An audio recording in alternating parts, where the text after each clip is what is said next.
कांग्रेस ने 38 साल के राहुल गांधी को जनता के सामने पेश किया है। भारतीय जनता पार्टी ने 82 साल के लालकृष्ण आडवाणी को प्रधानमंत्री पद का उम्मीदवार डिक्लेयर किया। जो बात लोगों के गले नहीं उतर रही। कांग्रेस ने मनमोहन सिंह जी को प्रधानमंत्री कैंडिडेट बनाया है, इसलिए डिबेट होनी चाहिए आडवाणी जी और मनमोहन सिंह। आपकी पार्टी के लोग ये कहते हैं कि अगर आडवाणी की बजाय नरेंद्र मोदी मैदान में उतरते तो शायद बीजेपी भी ज्यादा सीटें जीत सकती थी।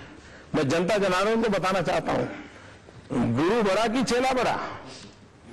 जिस नरेंद्र को आप इतना प्यार करते हो, जिस नरेंद्र ने गुजरात में इतना विकास किया या बताते हो, लेकिन आपको मालूम होना चाहिए इस नरेंद्र को बनाने का काम आडवाणी जी ने किया है। इस नरेंद्र को गुजरात के विकास के लिए पर मार्गदर्शन जिसने किया है तो आडवाणी जी ने किया है। गुजरात के हमारे वो सांसद हैं, गुजरात की विकास यात्रा कैसे चले हर पल हमें उंगली पर करके चलाया है। जिस व्यक्ति ने नरेंद्र को इतना चलाया है वो व्यक्ति देश को कितना बढ़िया चला सकते हैं, इसके लिए कोई सबूत की जरूरत नहीं है। सबसे बड़ा सबूत मैं हूं उनके लिए। क्या मोदी जी आप गुजरात से संतुष्ट हो गए? दिल्ली की ओर क्यों नहीं देख रहे? 5 करोड़ लोगों की समस्याओं से बड़ी 100 करोड़ लोगों की समस्याएं हैं और कुछ इस हद तक देश आज जिस हालात में है, क्या आपको नहीं लगता कि आपको दिल्ली की ओर कूच करनी चाहिए? मुझे गुजरात का कार्य मिला है, गुजरात की जनता ने मुझे जिम्मेदारी दी है, उसको मुझे बड़े निष्ठा के साथ उसको निभाना चाहिए और जो काम मुझे दिया है उसको मैं लगन से कर रहा हूं। आप गोल गोल जवाब दे रहे हैं। उन्होंने कहा है कि अब 8 साल हो गए गुजरात में, गुजरात का विकास आपने कर लिया, देश को करके दिखा दिया, अब दिल्ली की कुर्सी आपका इंतजार कर रही है। नहीं, आपने पूछा दिल्ली की ओर देखते क्यों नहीं। देखिए मेरी सरकार ने, मैं दिल्ली की ओर क्यों देखता नहीं मैं बताता हूं। ये दिल्ली में बैठी हुई सरकार गुजरात को कोई मदद नहीं करती है, उतना ही नहीं रोडें अटकाती है और इसलिए मुझे दिल्ली की ओर, इस सरकार की ओर देखने की जरूरत नहीं है। इसलिए मैं अपना गुजरात की दुनिया चलाता हूं और प्रगति करने का प्रयास करता हूं। नहीं, उनका सवाल यह है कि क्या आप दिल्ली को कुछ करेंगे? उनका कहने का मतलब है कि आप देश के नेतृत्व करने के लिए। गुजरात के हमारे सांसद श्रीमान लालकृष्ण आडवाणी जी के नेतृत्व में पूरी भारतीय जनता पार्टी और पूरा हिंदुस्तान दिल्ली की ओर कुछ करने वाला है, मैं अकेला नहीं।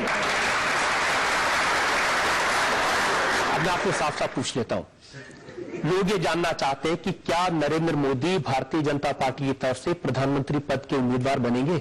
मैं आपको साफ साफ पूछना चाहता हूं, अब तक आपने साफ साफ पूछा क्यों नहीं? और मैं आपको भी साफ साफ जानकारी देना चाहता हूं, भारतीय जनता पार्टी के प्रधानमंत्री के उम्मीदवार श्रीमान लालकृष्ण आडवाणी जी हैं और हम सब पूरी ताकत से आडवाणी जी को प्रधानमंत्री बनाने के लिए खपे हुए हैं। ये तो आप इस चुनाव की बात कर रहे हैं, मैं इसके बाद होने वाले चुनाव की बात कर रहा हूं। आडवाणी जी प्रधानमंत्री बनेंगे, बढ़िया सरकार चलेगी और देश दोबारा उनको भी पसंद करेगा। आपकी अदालत में आज हम मुकदमा चला रहे हैं गुजरात के मुख्यमंत्री नरेंद्र मोदी पर। आपकी अदालत में अगला इल्जाम नरेंद्र। आपकी अदालत में नरेंद्र मोदी पर इल्जाम है कि ये गैर जिम्मेदाराना बयान देते हैं। मोदी साहब, पहली बार शायद ये मौका हुआ है जब पाकिस्तान के वजीर आजम ने यह कहा कि नरेंद्र मोदी जो कह रहे हैं वो बिल्कुल ठीक है। यूसुफ रजा गिलानी ने कहा कि नरेंद्र मोदी पाकिस्तान के स्टैंड के साथ एग्री करते हैं, बड़ी खुशी की बात है। आपने कहा अजमल कसाब के स्टेटमेंट के बारे में, अजमल कसाब के स्टेटमेंट को एविडेंस नहीं माना जा सकता। मैंने ऐसा नहीं कहा है। मेरा विषय था पोटा का कानून हटाने के संबंध में। पोटा का कानून जो आतंकवाद के खिलाफ लाया गया था, अटल जी की सरकार लाई थी, उसमें एक प्रावधान था कि कोई भी आतंकवादी पकड़ा जाए और अगर वो सीनियर पुलिस के सामने स्टेटमेंट देगा तो वो स्टेटमेंट एविडेंस के रूप में माना जाएगा। अब आप मुझे बताइए कि ये जो मुंबई पर पाकिस्तान ने हमला किया है उसकी षड्यंत्र कहां हुआ, मीटिंग कहां हुई, उसका कोई एविडेंस आपको मिलेगा? कोई एविडेंस मिलने वाला नहीं है। तो आपके पास एविडेंस है कसाब। अगर आपके पास पोटा का कानून होता तो आप आसानी से उसको एविडेंस मान सकते थे और भारत सरकार ने पोटा का कानून हटा करके ये जो ताकत थी आतंकवाद के खिलाफ लड़ने की उसको खत्म किया है।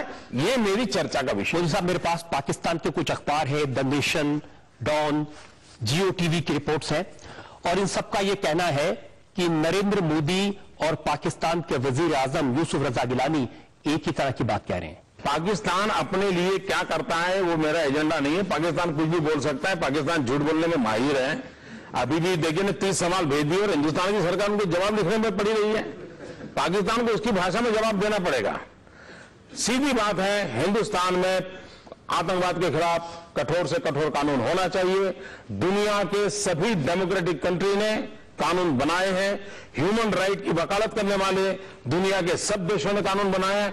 अमेरिका का पैट्रियट कानून तो ऐसा है कि जो आशंका वाला व्यक्ति है 6 साल तक उसको जेल में बंद कर सकते हैं और वो पूछ भी नहीं सकता है कि उसको जेल में बंद क्यों किया। और उसी का कारण है कि 9/11 के बाद अमेरिका में एक भी घटना घटी नहीं। हिंदुस्तान में जब तक हम इस प्रकार के कठोर कानून नहीं बनाते तब तक हम आतंकवाद को रोकने में सफल नहीं होंगे। लेकिन आपका एक और बयान है जिसका जिक्र पाकिस्तान के अखबारों में किया है। आपने कहा कि जब तक अंदर से कोई मदद नहीं मिलती इतना बड़ा अटैक नहीं हो सकता था और इसका जमकर इस्तेमाल किया पाकिस्तान ने। मेरे बयान के 1 घंटे के बाद मुंबई के पुलिस कमिश्नर का बयान आया है कि 15 लोग थे जिन्होंने लोकली उनको सपोर्ट किया है, लॉजिस्टिक सपोर्ट दिया है। किसी ने रास्ता दिखाया होगा, किसी ने होटल दिखाई होगी, कोई ले गया होगा। ये मुंबई पुलिस कमिश्नर का बयान है और मेरा भारत सरकार को यही कहना है, अभी भी कहता हूं, दोबारा कहता हूं कि पाकिस्तान पर दुनिया भर के अंदर इस मुद्दे को लेकर के जितना सच्चाई कह सकते हैं करना चाहिए। लेकिन साथ साथ हिंदुस्तान में वो कौन लोग हैं जो पाकिस्तान से आकर के घुसे हुए हैं या हमारे हिंदुस्तान के हैं जो इस प्रकार से पाकिस्तान को मदद की है, उनको नंगा करके निकालना चाहिए और उनको फांसी के तख्त पर चढ़ाना चाहिए। देश के अंदर कोई ऐसी गद्दारी नहीं कर सकता। और ये मैं आज भी डंके की चोट पे बोलना चाहता हूं, हिंदुस्तान में मदद बिना कोई आदमी बाहर का आए करे के चला, हवाई जहाज में आकर के बम्बई नहीं करके गया है क्या? सामान्य आदमी को समझ आता है, कोई तो होगा जिसने उसको रास्ता बताया होगा। पहले रेकी करने आएंगे तब किसी ने बताया होगा। और पुलिस बोलती है, मुंबई पुलिस ने ऑफिशियल कहा है कि 15 लोगों की मदद तो हुई है। तो चर्चा का विषय यह होना चाहिए कि ये दिल्ली की सरकार वोट बैंक की राजनीति के खातिर ये लोगों को खोजने की बात में ढिलाई क्यों करती है। लेकिन दिल्ली की सरकार तो ये कह रही कि ऐसा लगता है कि नरेंद्र मोदी पाकिस्तान के टच में है। वैसे तो मेरा पूरा राज्य पाकिस्तान के टच में है क्योंकि हम गुजरात और पाकिस्तान पड़ोस में है, तो हमारा तो पूरा राज्य उनके टच में है और हम उनके कारनामों को जानते हैं और जानना भी चाहिए। कोई ऐसा स्टेट होगा क्या कि दुश्मन देश क्या कर रहा है उसकी जानकारी न रखे? ऐसा हो सकता है क्या कोई देश? वो दिल्ली वाले हो सकते हैं, हम नहीं हो सकते। हम तो जागेंगे, बराबर ध्यान रखेंगे।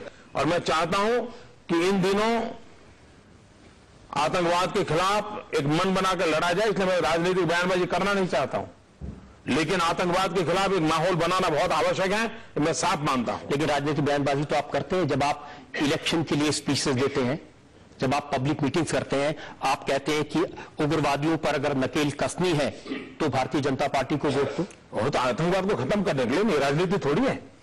आतंकवाद को खत्म करना है, यही करना है भाई। आप बोल रहे हैं आतंकवाद को खत्म करना है, तो खत्म करने के लिए जो कर सकते हैं उसको काम दो।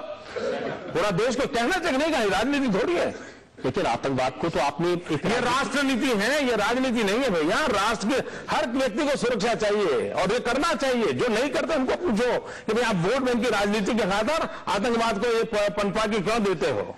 तो ऐसा तो नहीं है कि आपके राज्य में आतंकवादी हमले न हुए हो? गुजरात में आतंकवादी आए, उनको समझ आ गया कि गुजरात जाने का क्या खमियाजा भुगतना पड़ा। 21 दिन के अंदर हर एक को खोल करके रख दिया, चमड़ी उधेड़ करके रख दी और उनके आकाओं को पकड़ के लाए। हिंदुस्तान में केरल से लेकर के कश्मीर तक हर राज्यों से उनके जितने आका थे वो पकड़ लिए। और गुजरात में आतंकवाद की घटना घटी, उसका नतीजा ये हुआ कि देश की सब सरकारों को 5 साल से आतंकवादी घटनाएं घटती थी, लेकिन वो किसी को पकड़ते नहीं थे। गुजरात में पकड़ने के बाद उनको पकड़ने के लिए जाना पड़ा और उसके बाद देश भर में पकड़ने की बात शुरू हुई। तो गुजरात का एक बहुत बड़ा कंट्रीब्यूशन रहा है और सिमी के पूरे नेटवर्क को, उनके सारे आकाओं को पकड़ कर रख दिया हमने।